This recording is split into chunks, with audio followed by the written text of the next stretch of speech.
Всем привет, ребята! Сегодня мы гуляли и были в нашем шалаше. Позже мы покажем вам наш шалаш.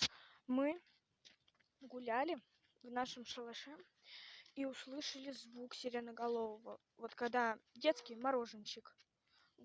И мы сразу побежали из шалаша, потому что наш шалаш далеко.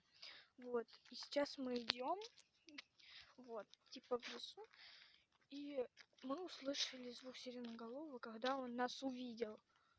И сейчас мы видели сиреноголовую голову. И мы не знаем, что теперь делать. У нас тут еще мелочь с нами. И, не знаем, что делать. Но мне кажется, это кто-то над нами шутит. Так что мы будем где-то спрятаться и переключимся, когда будем.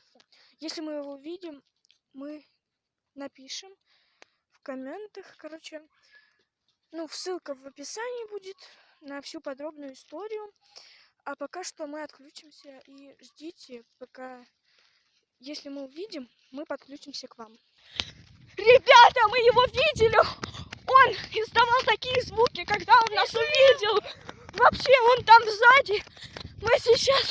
Я чуть не уронила телефон, я разбила там кусочек.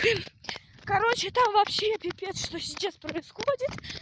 Мы не знаем, что делать. Мы бежим, он за нами идет.